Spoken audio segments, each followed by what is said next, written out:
দেশ নতুন করে স্বাধীন হয় নাই। একটা দেশ বারবার স্বাধীন হয় না, যেমন একটা সন্তান বারবার জন্ম নেয় না। একটা মুক্তিযোদ্ধা প্রতি আন্দোলনে তৈরি হয় না, কারণ বাংলাদেশের মুক্তিযুদ্ধ একটাই হয়েছে। তারা তাদের জায়গায় আছে। সরকার পরিবর্তনের আন্দোলন আর মুক্তিযুদ্ধের সাথে তুলনা করাটা আমার মনে হয় যাদের রক্তের বিনিময়ে দেশ, তাদেরকে অপমান করা, অসম্মান করা। কিন্তু আজকে যে বিলুপ্ত গাথা স্বৈরাচার বিরোধী ঈশ্বরের মতো, এই বিলুপ্তের যে মূল্য আছে তাদের কাছে, যাতে তো সেই মূল্যটা দেয়, দিতে চায়।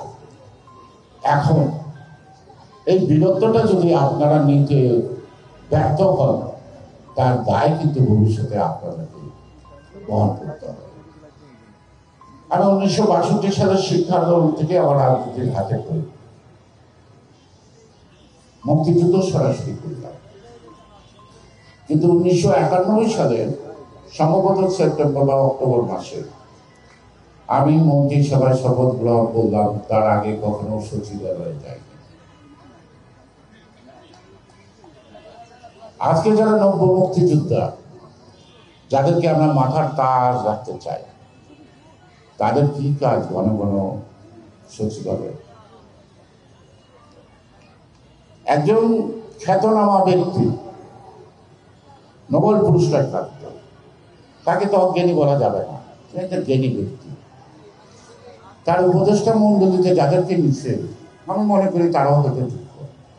কিন্তু প্রত্যেকটা উপদেষ্টার সাথে 3 জন করে রেজু ছাত্র নেতা রাখতেও পারবো কেন?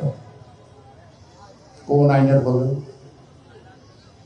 কোন নিয়মের বলেন, কোন নিয়মের বলেন?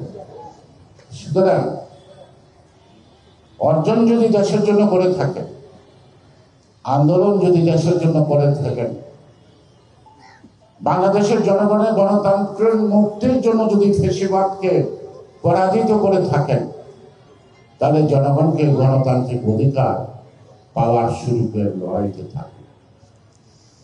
আমরা সবাই মিলে এই আন্দোলন করেছি, আমরা সবাই মিলে আমরা একটি গণতান্ত্রিক রাষ্ট্র করি।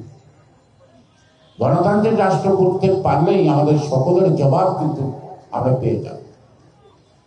গণতন্ত্রের অভাব এই কারণে আজকে মানবতা বিরোধী, বৈষম্য বিরোধী, দুর্বলের উপরে সবলের অত্যাচার, আদালতের রায় সঠিকভাবে আসে না, সবাই হাতে করা।